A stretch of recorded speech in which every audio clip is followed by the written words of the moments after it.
It's great to be with you. So thank you for joining this. And we've gotten to know each other over the last few years and worked together across a lot of different surface areas. So it's fun to be talking. Maybe you could just start off by telling us a little bit about the steps in your career that have led you to leading product at Eclipseum. Yeah, thanks, Finn. It's a pleasure to be here, and for everybody listening, I have a lot of books on my shelf that came courtesy of Finn. So, it's a lot of fun to chat with him and get good recommendations. I'm currently, as you mentioned, Chief Product Officer here at Eclipseum, and I've been doing product for it's getting close to 20 years now.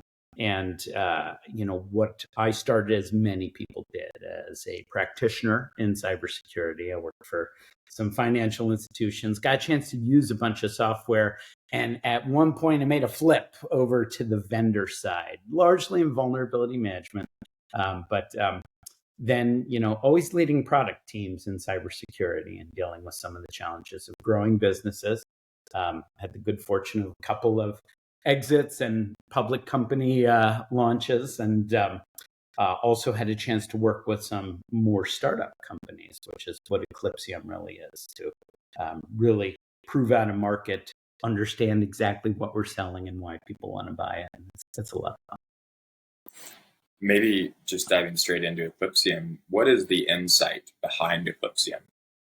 Yeah, so our founders, Yuri and Alex, they had been doing research at Intel and had really come to understand, being at a manufacturer like that while there's certainly a lot to be done in cybersecurity at the OS and at the browser level and applications, et cetera, they were dealing every day with the components and everything. It's our tagline is to load the OS. But that's really true, right? There's a lot that is going on with stuff that you don't traditionally think of when you hear software, but firmware is just effectively software that's down at a lower level. And as we are seeing, right, we're recording this April 15th, and there's another big issue with infrastructure in Palo Alto. A lot of these things that don't have a traditional operating system like Windows and an application on top of it, but either infrastructure like network devices or even getting down to chip and component levels, it's where a lot of the action is in cybersecurity. And so that was kind of the insight, was people are doing a good job of defending everything on the top, but it doesn't mean a lot when the foundation is insecure. And that's where we come in. It's awesome. What are the problems that Eclipseum is solving for its customers today? So there are a couple. Again, for some of our more advanced customers, they have really locked down with really great tools like Tenable or CrowdStrike. They really have the OS and above locked down, and they are looking at this attack surface on their infrastructure, on their firmware, on their UEFI, things like that. UEFI, depends on how you want to pronounce it. But they're saying, look, this is another area that we really need to pay attention to because it's where emerging threats are coming from. So that's for really sophisticated customers, and we're seeing that grow. There's also been awareness in just the world in general that infrastructure is where things are starting to get a little hotter in cybersecurity. CISA has a known exploited vulnerabilities list, and in 2023, almost 3/4 of the items on that list dealt with infrastructure, not software and OS vulnerabilities. So security practitioners just across the globe are saying, maybe there's a thing here I need to pay attention to. And then thirdly, we are seeing some increased attention on the infrastructure supply chain. And just like how there's software supply chain, there's also interest in securing firmware in the supply chain. We're seeing regulatory drivers for that. Things like the criminal justice information systems. They have some security policies that really mandate that law enforcement agencies and such be looking at the firmware of their devices. And as I mentioned at the start, right, that's something our founders thought about years ago. And so people are starting to look to us and say, hey, maybe you can help me. insights for company formation are always directly tied to major inflections in markets. With your product leadership hat on, if you were talking to other product leaders at general SaaS companies, what do you think you would describe are the major inflections in leading and operating a SaaS company today? Gosh. So there are a bunch of macro trends that have been going on for a while. Uh, you know, everybody uses cloud anymore, right? I've been in the industry long enough. Actually, that was one of the most interesting inflection points I saw. I joined Qualys in 2010. And I remember it was January 2010, and we would often go into enterprise companies who would say, look, we are never going to use cloud for security. We just don't trust it. We need this stuff on-prem. And even 2 years later, 2012, we were winning those businesses over. So you saw this massive shift to cloud. And then over the last couple of years, you've seen a massive shift into public cloud providers, right? It's hard to find a company anymore that isn't using Amazon or GCP or Azure. It's a major backbone. And so with that, and it's taken cybersecurity a little bit to catch up, but the way that you buy, the way that you try, the way that you buy, and the way that you use those products are pretty radically different, right? There's a lot of on-demand pricing. There's a lot of opportunity to try things for free and get a sense of, hey, do I want to use this? And as you find products that work really well, there's a lot of exploration of the vendors now of, okay, well, they solved this problem for me. What other problems can they solve? And so this is really, in the last couple of years especially, I've really seen this, that people have that expectation for SaaS vendors across the board. Give me a way to try your product, see how it works. Give me an ability to tailor my spending according to my needs right now, but also in 6 months.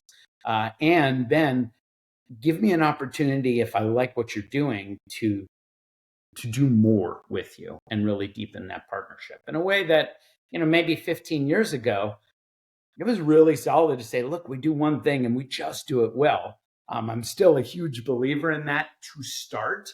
But as a company, as a SaaS provider, people want to know, okay, now that you've done this thing well, what's the next thing you're going to do well?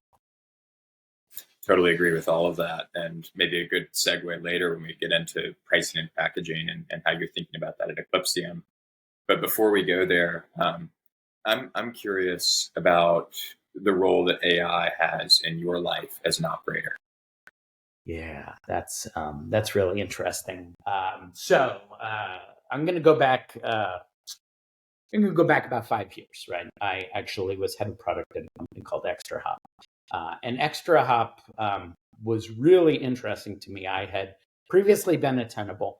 We had hired a lot of really smart data scientists, and we're trying to figure out how to do more with our data. And then I joined ExtraHop, and they had this practice that had been in place for years, where they had some really sophisticated ML models, and were able to do things with data we had never seen before. And one of the most formative examples for me was we made a model that was to identify your most critical assets. And we tried running it on our own data first. And we said, just give us our 15 most critical assets. And 14 of them made sense, right? Our domain controllers and our databases and this and that. And then there was one just janky laptop. And we said, well, it's not bad. 14 out of 15. Let's go see what went wrong with the model there and tune it. Do some investigation. And that laptop, which was literally the laptop tucked under a developer's desk, it was uploading our virtual images for sale to all the cloud providers. It was probably our most important asset. And the model had gotten it right. We never would have known. And that for me was the kind of aha of, we said ML back then, but it's really more AI today. AI can do things that and help us as humans get insights we wouldn't have gotten. And so at the companies I've been at since, we've really taken a heavy focus on, hey, let's structure our data, let's arrange our data so that we can apply some of these tools, and let's see what emerges. We're doing that today here at Eclipseum as a good example. LLMs are really well tuned for some types of jobs we do around looking for suspicious code when we decompile binaries, for helping us understand patterns in data we grab from third parties and such. So that's what I am seeing. And I do it personally as well, right? I've started using AI coding assistants for my little rocketry projects and stuff. They give me capabilities to do things I wouldn't have been able to do before. And we're really early days still. So it's exciting to see where this is going to lead. Very exciting. Very cool. What a story. Okay. I want to talk to you about what it means to operate really well. When you think about sort of abstractions like this idea of operational excellence, I'm curious what comes to mind. How have you seen operational excellence play out at different companies that you've been a part of? That is a great question. I will admit, I think my thinking's evolved on this through the past 10, 15 years. There was a point, and I still think this is a major component, right? Operational excellence is, as my friend Dave Cole, who loves working out, would always say, it's about just doing the reps, right? Get in the gym and do the reps. And there is something really true about that. I've worked at companies of varying sizes. They have different needs for process, but there's always a need for at least consistency and building that muscle memory. I'm going to torture this metaphor a little, and really putting in the reps, because that's how you start to get good at doing certain things, and then you realize, oh, what I'm looking at is just a variation of something I already know how to do. So rather than reinventing a whole new way or scrambling to figure it out, you apply those muscles you've already built. I still think that's a huge part of operational excellence. The last few years, and this maybe goes back to the earlier question about what like SaaS and AI have unlocked, I've started to realize, or at least think, that operational excellence is also about being able to be really nimble. Using data to really highlight, hey, what is actually happening, rather than what do I intuit or what do I want to happen, what's really happening. And the ability to leverage that information and quickly make decisions. And sometimes that means quickly abandoning earlier decisions you made, but being open to being flexible and not being totally tightly bound by, look, I know how to do this one thing really well, so that's what I'm going to do, but also seeing, well, but the data's telling me it's time to learn a new skill here. I think that's become much, much more important to me over the last few years. As I look at companies that really execute well, I see that nimbleness and flexibility, as well as just superb mastery when they get into something they know how to do. I think that's such an interesting point. And I remember in the past when we've been working together, we often used to talk about this idea that competitiveness was a function of iteration pace. And I think maybe this is the right segue from your earlier comment about SaaS trends, but this idea that the customer is very empowered, wants to be able to buy and try and pay for software in a variety of ways, gets right to the heart of how companies go to market, how companies iterate, how companies build product. And one thing that is often not talked about super early on, but becomes very important over time, is a pricing and packaging practice. Willingness to pay is so central to product market fit. Can you talk a little bit about how you think about building a pricing and packaging practice at Eclipseum? Yeah, and Eclipseum, we are really at an interesting point. As I mentioned, we have historically, we've been really compelling for larger enterprises or organizations that are pretty well locked in.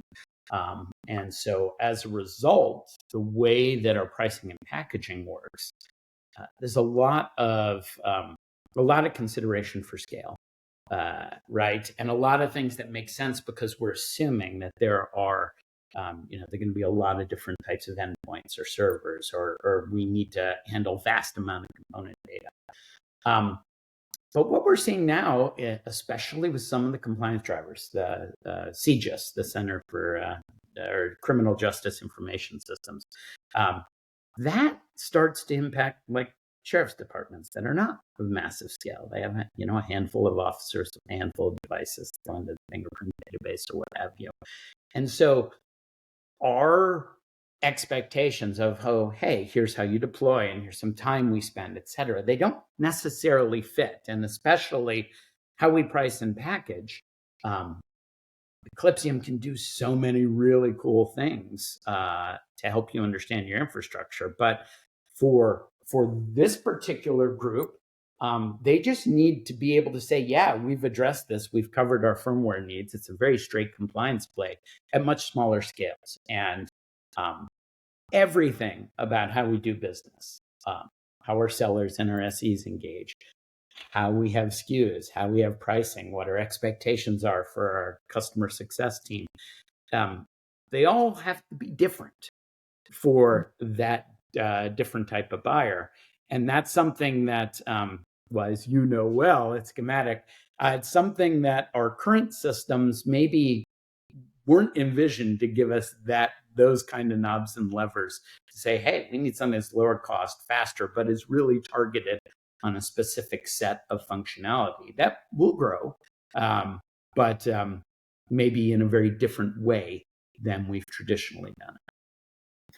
If you were talking to other product leaders at startups, scale-ups, and they wanted to understand from you what are the operational constraints they need to be aware of as it relates to evolving pricing and packaging to support different customer types across different segments, how might you describe those constraints, the constraints that you have seen play the most acute role on limiting a business's agility? Yeah. There are a couple of key constraints that I've seen. First and foremost is like quoting and pricing, right? And as I mentioned, one of the things that's really changed in recent years is people don't. It used to be, okay, I look up, I talk to somebody, I understand the price, and then I figure out where it fits in my budget, et cetera. And there was a whole process to that. Whereas today, people want to, hey, I want to get started. Get me started and let me see how it goes. And so we've found a lot of constraints around how do you make a trial license available for somebody, but actually see whether they're using it or not, and decide as a seller, when is it time to start saying, look, it's time to wrap this, versus when is it time to let them really start running wild and see, wow, it's amazing all this stuff that can be done. Traditionally, your licensing and delivery systems have not been designed to allow that level of fine control on a customer by customer basis. The same is true with constraints around simple counting, right? One of the things before I joined the vendor side, when I was on the customer side of cybersecurity, one of my key tasks was figuring out just how to count how many assets I have. It's a running joke I make. In 25 years, we still don't seem to have figured that out as an industry, how to give reliable counts. But that is a central part of the selling process, and it becomes a really horrible constraint. Is, if you have to ask somebody, well, tell me how many assets you think you're going to need this for, and they go, well, I have no idea. That can really run you into a ditch with a system that says, well, the first thing I need is how much are we talking about, so I can apply volume discounts or whatever. And those kind of constraints, what they always really come into and are especially relevant for a startup or a smaller company is, we are establishing a market. We're still rounding out product market fit, and so there's we are not we're not playing a symphony. We're doing jazz here every day. We're improvising, and the systems are designed not to play jazz so much, but to expect, oh, we know what's coming next. And that's just a huge constraint. That's a real challenge at this size and scale. As a jazz fan, I love that metaphor. We've talked about trends, we've talked about pricing and packaging, we've talked about AI, we've talked about operating. One question I did want to dig in with you on is building product. And having worked with you, you're such an impressive storyteller. I think you drive for the idea of building insanely great products. Can you talk a little bit about what you have found to be really effective procedures or techniques to drive alignment between product and engineering and go-to-market in the pursuit of great product development? Yeah, that's a great question. I'm gonna give two shout outs here. Number one is gentleman Bill Olson, who I worked with at both Qualys and Tenable. He's the one who taught me the value of storytelling everywhere, in product, in sales, in engineering. I try to emulate his enthusiasm and his ability to spin a yarn. And then I worked with a gentleman, Elliot, years ago in UX, and he was the first one to really get me to think of it can't just be a product manager, even a product manager and an engineer who are hearing from customers.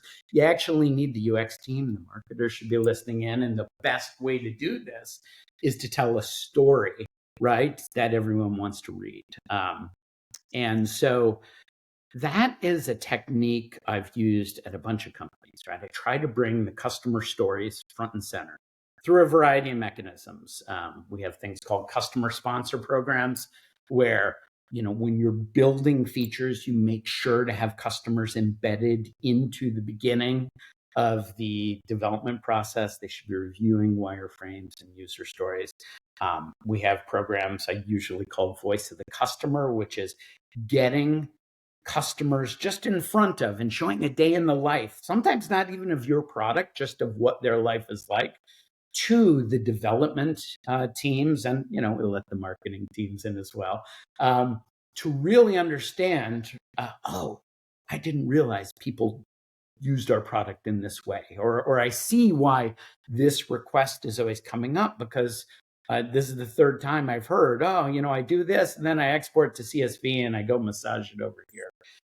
So those sorts of pulling customer voices in, they're really just a way of telling a story that is deeply personal to the customer. But especially if you've really honed in on the market and you're paying attention to what problem are we trying to solve, those stories start to sound very similar. And then everyone gets it in their head. This is the person that I am building for. This is the job they're trying to do. And magic happens. Marketing knows how to talk about it. Engineering understands what they're building and how it's going to be used. Product understands if we need to tighten scope, here are the things that we can reduce or tighten up without actually losing our ability to be an awesome, lovable product. So storytelling is just fantastic, top and down. And, it also plays to my bias of loving to talk. It's one of my favorite movies. But also loving to listen to customers talk, voice of the customer being so pivotal there. That's absolutely right. This has been so much fun. Thank you for doing it. Where can people learn more about Eclypseum? Yeah, thanks, Finn. Obviously, they can come to the website, eclipseum.com. We will be out at RSA booth 226, so come visit us. We're going to be showing off some cool stuff, including some AI stuff, but also the CGIS reports, etc. And of course, I try to do a monthly or bi-monthly, every other month, product webinar, which we invite both customers and prospects. So if you want to see what we're thinking about and where we're headed, it's a great time to join. Right on our website, you can sign up. That's great. And I'll link to all that in the show notes. Thank you again, Corey. Thank you, Finn. It's a pleasure as always.